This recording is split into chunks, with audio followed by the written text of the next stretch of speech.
and welcome to Annie's Pink Chair, where we bring real, raw, relevant issues to the table from a woman's perspective with wit and wisdom. You guys, I am so elated and over the moon excited. I have a great friend today, and I want to talk to you about her and what her story is. Kelly Galindo is an American actress, director, and producer. Her work has spanned decades in television, theater, and film. She is currently in post-production for her first directional feature documentary, 26 Seconds, which is based on the horrific sex trade. The documentary is driven by her passion for giving a voice to the victimized children. For the past 4 years, she has produced and directed 26 Seconds. Her mission of exposing these atrocities has taken her around the world. Kelly highlights the nonprofit organizations that have actively stepped forward to do something about it. In addition, Kelly balances her directing and acting careers with passing her craft into future generations of students as a professor at Dodge College of Film and Media Arts of Chapman University. She has also taught at UCLA's School of Theater, Film, and Television and at Orange County School of the Arts. Kelly is also a proud lifetime member of the Actors Studio. I want to welcome you today to Kelly. Hi, Kelly. How are you? Hi, Annie. Thank you so much for having me. You're one of my favorites. I'm so excited. I mean, your laugh's so infectious and your joy is just tangible. And I just want to thank you for coming on today, because the issue that you're focusing on in this part of your life and your career is so near and dear, obviously, to my heart. I mean, yes. Child sex trafficking is absolutely a huge topic right now, and especially in the news and even in the political realm, right? So yes. I wanted to ask you a couple questions, because this is something that is now becoming like this huge issue that was always an issue, but we never had it uncovered like we do now. What made you passionate? What happened to make you want to make a film about 26 Seconds? Well, it was a lot of things that came together. One was Annie, that I was a professional actress in I started at 17, so all throughout my 20s and 30s, and actresses aren't trafficked, but they are exploited. And I certainly had firsthand experience of that. Yeah. So to me, that's the same thing. So if you're exploited, you're trafficked. So too. But go ahead. I'm sorry, I interrupted you. Yeah. So obviously I had a real life experience, and being in the entertainment industry, and I couldn't have been happier when things started to evolve, when Harvey Weinstein, was arrested. I remember though, when I saw him being, in the news and arrested, I thought, well, he's not the only guy. I met 1,000 of those guys, right? But he was the kingpin. He was the biggest. So they got to make an example. But he was not the only guy. I've met thousands of them. Wow. He was just powerful, obviously in Hollywood. So that's the first issue, is my own experience in Hollywood. Secondly, and this was already, Annie, I would say 15 years ago, I saw an episode of Dateline about sex tourism in Thailand. And basically it just sickened me. Basically it's pedophiles getting on a plane and going to Thailand so that they can do their sin, right? And not get caught. Right. So when I saw that 15 years ago, that was on my heart. Like, it just really hit me. And I think because as an actress in Hollywood, it becomes normal and expected, and we're over 18, right? Not all actresses, but you know what I mean? I was. So when I saw that episode on Dateline with children, men, pedophiles, getting on a plane and going to Thailand, I thought, I'm a professor in a film school. I got to do a film about this. So originally I was just going to do a short documentary on sex tourism in Thailand, which I did. That was my first trip. I went to Thailand and Cambodia with Destiny Rescue, a great organization. And I came home, and that's the pilot short, which actually has won 14 awards. So it's done really well. But from that trip, I realized when I was there, this is global. I have to film in many more countries, and especially in the United States. So I didn't know anything except that, and this is what I really want to share with your audience, and I know that you know this firsthand. But when we are passionate about something or have a heart about something, we have to take a step forward in faith of God. We must. He will use our resources. He will use our talents. And believe me, Annie, every moment, every door open was God. It just Absolutely. kept, one organization would introduce me to the next and the next and the next. Well, now I filmed in 9 countries. Believe me, it was not of me. It was absolutely God going, okay, he opened that door, he opened that door, he opened that door, so that I would be filming in each of these countries. Now, cut to, because I started in July 2016. That's when I went to Cambodia and Thailand, right? And because I taught during the fall and spring semester, I would film in the winter interterm, because we have a month off in the winter, and I would film in the summers. So it took me a while to complete all of filming, right? So each time I would have a break, winter break or summer break, I would go to the next country, or I went with you guys to the Super Bowl, and that was a winter interterm. A few years back. When was that? 2017 already. So anyhow, 2018, I think. Yeah. Was it? Okay. So because it's taken me a while to film, I haven't been able to edit the feature because I'm also trying to raise funding, right? I personally paid for my production costs, but I made a deal with God. I said, God, I'll pay for production, but I have to have your help in post-production.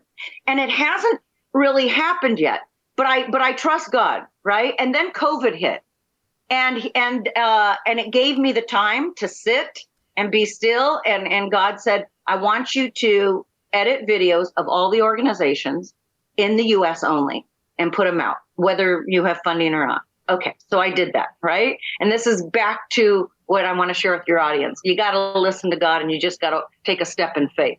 So I did that. And what I felt is, number one, I'm gonna listen to God, number one. But secondly, it would create awareness not only of the issue, but also highlight the nonprofit organizations and the great work that you guys are all doing. Because everybody's not going to fit in the feature. I mean, I filmed in 9 countries. That means each country gets 10 or 15 minutes. So as you can see, some of the videos I've done for YouTube, each one is 10 or 15 minutes, and that's just the U.S., right? So not everyone's going to get in the feature. So it's obviously a huge documentary. Like, it's going to be like a multi-part documentary, correct? Yeah, it's like a 2-stage project. Well, 3-stage actually. We did the short, sex tourism in Cambodia and Thailand. Now I'm doing basically episodes, kind of like a doc series, but of the U.S. content only. And then I'm going to do the feature and include all 9 countries, or 7 at least. You're going to have to chop all those. Whoa, you're going to have to chop all the United States stuff down into a little piece then, right? To make it a 90-minute film or not? Yeah, I'll probably only be able to pick my 3 favorites. And wow, yours is one. Oh, yay! Yours is one. I'm still going to do your. I'm right now. I'm starting next week your the video for YouTube, but I also want to include not only the great work that you're doing, Annie, but it also sheds light, because all the other countries I film, it's mostly children. And we even started this talk today about saying sex trafficked children. And that's what I thought it was when I went to Thailand. And it is children. But right. As I went on and on, it's also young women, because those young women were once children, and they're women now. And they were exploited more than likely way before they were first sold on the street as let's say a teenager. They were. And so that's really, really a key thing with the work that we do as well. It's like most of the women, I would say at least half were teenage or children when they were exploited for the first time. So it's really, really prominent. I want to ask you about the name. What made you name it 26 Seconds? 26 seconds is, it was a statistic, but I thought it was very powerful because it was so upsetting to me. But every 26 seconds, a child is trafficked globally. Now, that doesn't include women. That doesn't include, all that is this, and it doesn't include like the numbers just here in the US, right? It's globally. That's the statistic globally. Every 26 seconds, a child is trafficked globally, but that does not include women. Now, is this statistic like a new child that's being trafficked? Or is it because it sounds like it might be a new child's being trafficked, like one that's never been trafficked before? And by the way, it's certainly not the number of a child over and over and over, because they traffic them 5 to 10 times a night. Yeah. So the other thing is, it's 4 years ago that you named it. So do you think that it's possibly 23 seconds now, or 20, or is that stat even real? Like, I'm thinking it's way more. Yeah. Like, in other words, it's like maybe every 3 seconds a child's trafficked, or every 1 second, or there's 10 per second or something like that. I agree with you. Right now, if you look, like, it says still 26 seconds. That's what it says, the statistic of human trafficking. But no one knows the numbers online. No. We'll never know, and it actually. certainly has increased since COVID online, because now, and if you think about it, like, especially since COVID, the more people are being trafficked online than ever before. But if our population in the world is 3 to 4 billion people, how many of those people are being trafficked? Because the estimates say that 29 million to 52 million or 60 million are being trafficked. But honestly, Kelly, what do you think that number really is? Because that, to me, is lowballing it right now. I think every 1 second. Yeah. That's what I mean. You know what God recently told me? And I wasn't even praying. He just said it, and I heard it loudly. He said, I want you to include in this documentary what I'm about to reveal. And I said, but God, I highlighted nonprofit Christian organization. And he said, exactly. He says, these are the soldiers that have been working for the glory of God and for these children. And the world needs to know they exist, to help them, because they're going to be helping thousands of children that are going to be rescued from the high elite pedophilia. Okay, so let's touch on that. I know that a lot of news, especially mainstream media, has debunked child pedophilia and trafficking. Oh, it's not what you think. It's not that common. But I have heard testimonies from soldiers and generals that have said they have went and rescued hundreds upon thousands of kids out of pedophilia trafficking rings. And here in the United States as well. That's right. But no one's reporting on this. I mean, I just heard someone say the other day, I don't want to say the man's name, that he was commissioned or ordered to go to this particular island where this mountain had fallen in on these children, and it was caved in, and they were all trafficked, and they were digging them out of the mountain, Kelly. And I was just like, are you kidding me?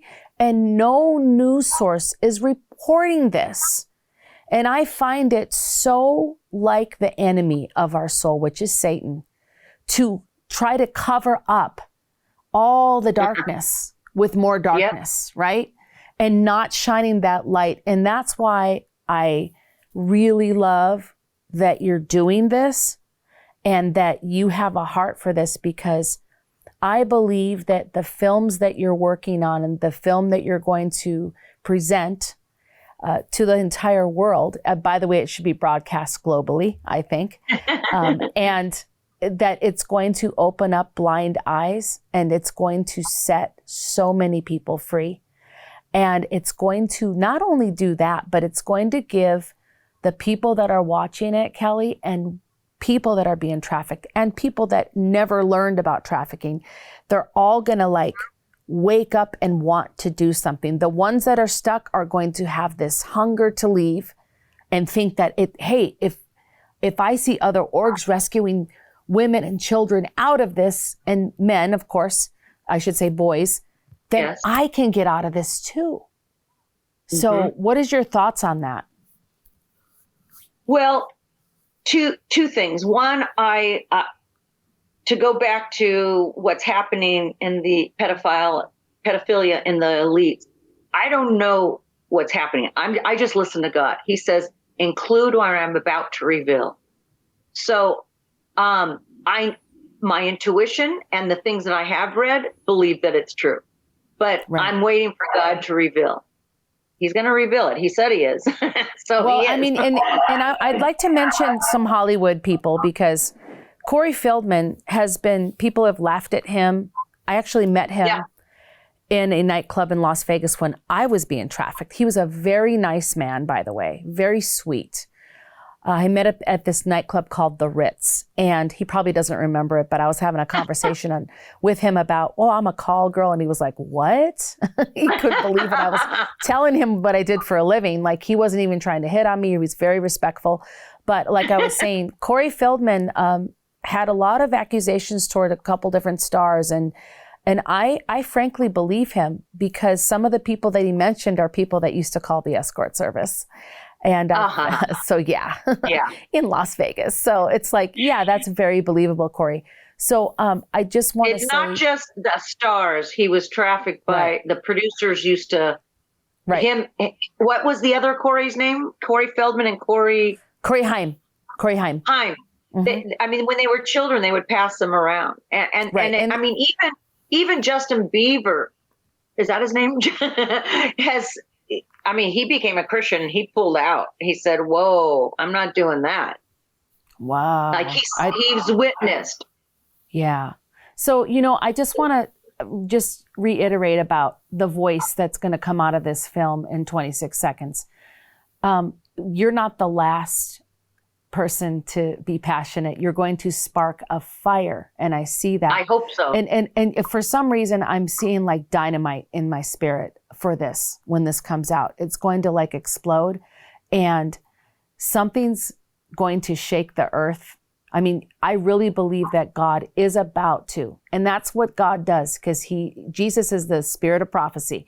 He is going to reveal, and the Revelation says, that those who are first will be last. So we know that, and those who are last will be first, that the people that have been hidden for so long in the darkness, God's going to shine a light on them and they're going to finally be set free. And it's kind of like the Israelites leaving Egypt into the promised land. There's a journey in between, and that journey is a hard one. But if we keep going, we're going to make it to the place where God's planned and prepared for all of us to stand healed, set free, and full of love and hope for other people, to help other people out of the sex trafficking industry. And that's what I like to call it. I don't even like to call it the sex industry anymore because it's a sex trafficking industry. It's very abusive and there's no way to regulate it. You don't have to have a panic button in your purse or whatever else if a guy's choking you out and raping you. How do you call the police on someone like that when your hands are tied and you can't do anything? What do you do? Well, even in the video that I did for the Super Bowl outreach, Danielle had said,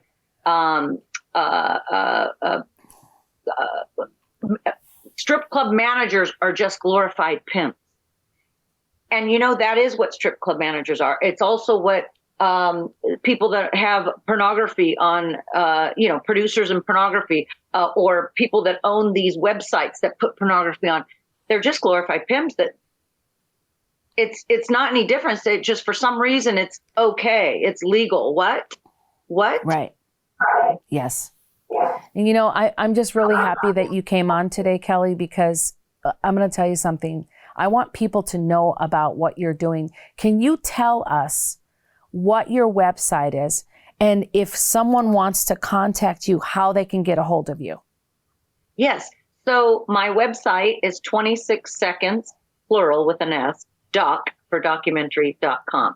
So 26 seconds, doc, gmail.com is the website. Okay. On the website, everything's there. They can go onto they can click on the YouTube channel there so they can see the videos of the video content from the U.S. and the NGOs here in the U.S. only. We've completed 8. But I'm still doing like 10 more. That's why they all wouldn't fit in the feature. But it's 26 seconds YouTube channel if they want to go that way too. But everything's on the website, even my email, which is 26seconds@gmail.com. But it's on the website. Also, I just want to encourage everyone that's listening right now. Kelly needs help. If you can please donate to her cause to help her get these films finished. Because you guys listen, each film that she finishes is more souls being saved out of the trafficking industry. So if they want to donate, that's on your website too, right, Kelly? Yeah, it'll say donate here and you can click on it. But also of course, donation, you know this from having your restoration home, Annie, donations are always needed, right? But also if people can't donate, just subscribe to the 26 Seconds YouTube channel, because once I get 1,000 subscribers or more, then I start getting people advertising and you get paid that way. You know what I mean? Because not everybody, especially during COVID, they might have lost jobs and they don't have the money, but their heart still wants to support. So, if you don't have money, I completely understand. Just subscribe to the 26 Seconds YouTube channel and share. So more people can see these videos and the work that the NGOs that are doing just like yours. Yeah. Thank you so much, Kelly. Well, girl, God bless you. And I hope to see you soon. And I just want to thank you again for coming on Annie's Pink Chair. You're such a joy and we love you. Thank you, Annie. I love and appreciate you too. Okay, I can't wait for the film to come out. Bye. Yep. Bye, sweetheart.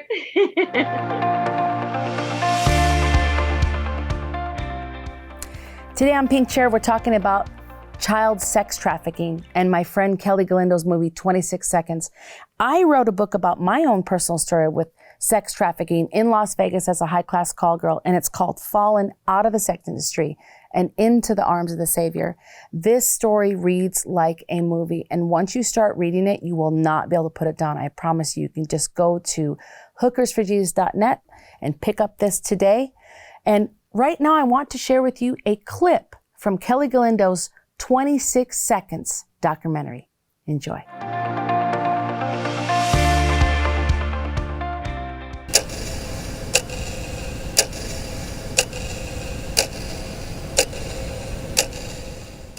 There's over 1.2 million children lured every single year into the sex trade. I'd never heard of people selling people, let alone selling children. Pretty much everyone is totally disgusted when they hear about grown men having sex with children. Nobody is okay with that. These kids don't have a mum and dad that are going to stand up for them. More than half of our girls that we've rescued, their parents are addicted to drugs, are thinking about how am I going to pay for my next fix. And sometimes, sadly, they want a new fridge, they want a TV. So send the kid in. ពេលខ្ញុំមកដំបូងខ្ញុំខ្លាចណាស់ប៉ុន្តែបន្ទាប់ពី2-3ថ្ងៃកន្លងទៅបន្ទាប់ពីគេប្រាប់ខ្ញុំធ្វើអញ្ចេះធ្វើអញ្ចោះខ្ញុំក៏អាចទទួលយកបានខ្លះៗខ្ញុំខ្លះចូលចិត្តប៉ះពាល់ខ្លួនប្រាណខ្ញុំមិនចូលចិត្តតែមិនអាចនិយាយអីកើតព្រោះខ្ញុំខ្លាចគេទៅប្រាប់មេការហើយខ្លាចមេការដេញចេញខ្ញុំគ្មានសិទ្ធិនឹងជ្រើសរើសខ្ញុំគ្មានទីកន្លែងនឹងទៅពីឈ្មោះខ្ញុំតែឈ្មោះខ្ញុំត្រូវបានគេបំបត្តិគេឲ្យខ្ញុំប្រើលេខជំនួសលេខនេះគឺលេខ26ការងាររបស់ខ្ញុំក្មេងស្រីដែលត្រូវជ្រើសរើស This kid, she's taken to a room and she's violently raped night after night, on average 4 or 5 times every single night. She would scream at the top of her lungs for somebody, for anybody to come and rescue her.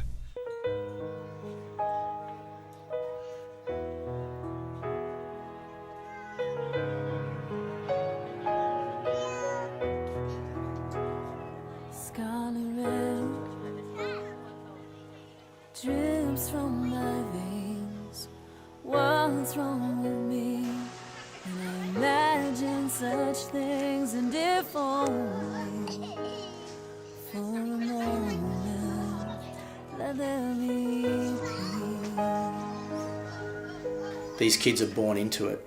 If we can bring awareness to the point where governments and these tourists that are coming over here say it's not right that this is happening to children, and boycott coming to some of these places, because a lot of people don't know that children are being used for sex, and not just one time, many times, selling them over and over and over again. We have two ways of rescuing them. First way is what we call the soft rescue, where we just build a relationship with the girls. We're always posing as customers or businessmen. The other way to rescue is what we call the hard rescues, where we work with the police and organise raids that are housing these underage kids. The difficult bit was getting the girls out without the pimps knowing where they were going, because obviously they made the pimps good money. We've had guns pulled, and we've had to muscle our way out, and I get death threats fairly regularly, and so there is an element of danger. I honestly don't care if people are aware or not. I only care if you're going to do something. So if I've spoken to you and told you these stories and you leave aware, no one's gained anything. The kid who's still trapped in the brothel hasn't been helped. The kid that's been rescued, waiting to be restored, hasn't been helped. You've just been made aware. So unless someone becomes their voice for that kid who has no voice, no one's ever going to hear the cry, no one's ever going to respond, no one's ever going to do anything. You know, we can all be a voice. I want is written on my face. You're bound to find something, and all your words that held me into place.